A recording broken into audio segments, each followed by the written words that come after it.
Her voice trembled like a soft leaf in a winter wind, yet her words struck the man like thunder. He hadn't even sat down yet, but in that single trembling sentence, he felt the weight of her entire world. The restaurant lights blurred behind her, turning into soft halos around her fragile silhouette, and for a moment he forgot the menu, the chatter, the clinking glasses. All he saw was the fear hidden behind her eyes, the fear of being mocked, judged, or dismissed, again. And in that second, he understood that this wasn't a normal first date. This was a woman who had been hurt so deeply that even standing, even breathing in front of someone new, felt like a battlefield. Before the story continues, if you believe in kindness, second chances, and stories that touch the heart, please like, comment, share, and subscribe to the channel Kind Tales. Your support keeps these stories alive. The evening had begun with James rushing into the restaurant, still wearing the faint exhaustion of fatherhood on his face. As a single dad raising a 7-year-old daughter, he rarely made time for himself. But his sister had insisted, promising him that this blind date would be different. He didn't expect anything magical, just the possibility of meeting someone kind. When he walked in and saw her sitting there, Crutches leaning carefully against the chair, a quiet strength surrounding her like a shield, he felt something shift inside him, something slow and warm. Her name was Alara, though she didn't say it immediately. Her posture was straight but hesitant, as if she had practiced confidence in a mirror but forgot half of it the moment she arrived. Her brown hair rested over her shoulders, hiding part of her face like she wasn't sure she deserved to be fully seen.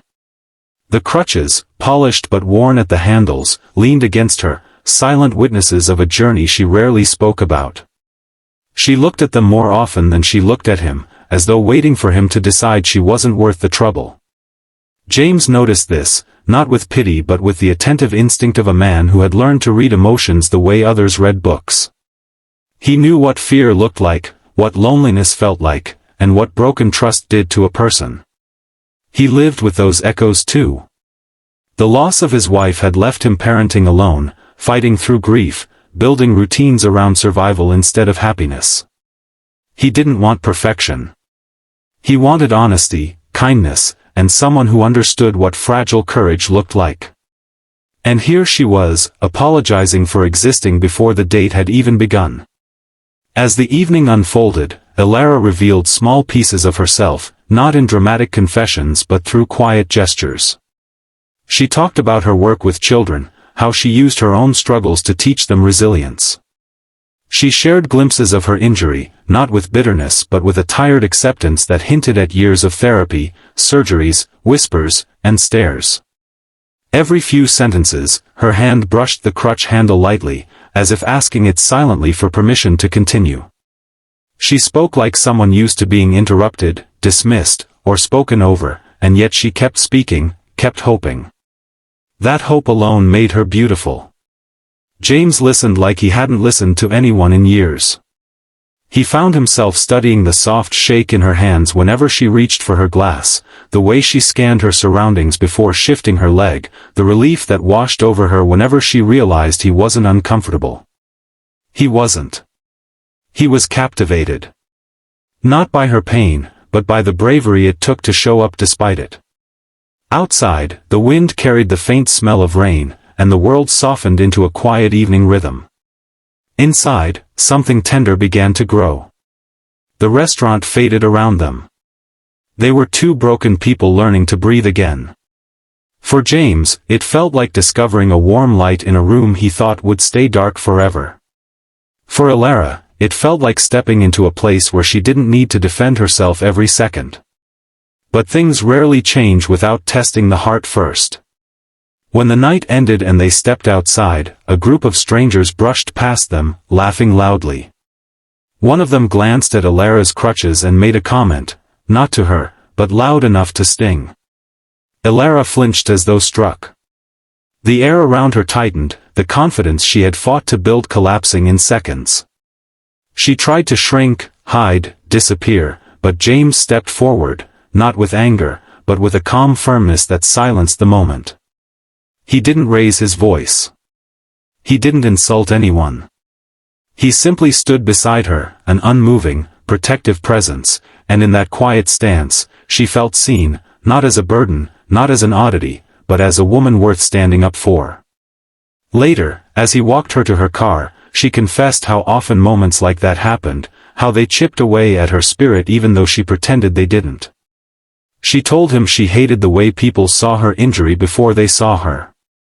She told him she hated how dating felt like a test she always failed, not because of who she was, but because of what people assumed. James listened until she had nothing left to hide. Then, with the gentlest steadiness, he told her what he had seen all night, not the crutches, not the limp, not the injury. He saw the woman who kept showing up anyway. The woman who didn't let bitterness claim her heart. The woman who still believed in love enough to try. And for the first time in a long time, Elara felt tears rise, not from shame, but from the unfamiliar sensation of being truly understood. In the days that followed, they grew closer, not through grand gestures but through simple, consistent care. James introduced her to his daughter, Lily, a bright-eyed little girl who saw Elara's crutches not as something strange but as something interesting and even cool. Elara taught Lily how to balance on one leg, turning the moment into laughter instead of fear. The house began to fill with warmth again, children's drawings, soft music, shared dinners, and conversations that stretched late into the night. What had once been an empty space became a home with breathing room for healing hearts. But healing is not linear. Elara had days when standing was hard, days when crowds terrified her, days when old insecurities rose like shadows. James had moments when grief clung to him unexpectedly. Yet instead of walking away, they learned to walk together, slowly, imperfectly, and hand in hand. They were not saving each other, they were choosing each other, every day. Near the end of spring, when the sun was warm and the flowers lifted their delicate faces toward the sky, James planned a simple outing to the park. Elara hesitated, afraid of stairs, but he gently reassured her. And when they reached the park, Lily ran ahead laughing, Elara followed carefully, and James walked beside her. Not one person stared. Not one whisper passed. It was just them, a small family in the making. And when Elara reached the top of a small bridge and looked down at the shimmering water, she realized something profound. For the first time in years, she didn't feel broken. She felt loved. As she stood on that bridge, wind brushing her hair, James took her hand and held it firmly. She looked at him with eyes full of gratitude, knowing she had found something rare, someone who didn't simply accept her differences but embraced them. Someone who didn't just see her pain but saw her strength. Someone who didn't turn away. If this story touched your heart, please like, comment, share, and subscribe to Kind Tales. Your support helps us continue creating stories that celebrate compassion and second chances. Special request, before the ending, please drop a comment telling us which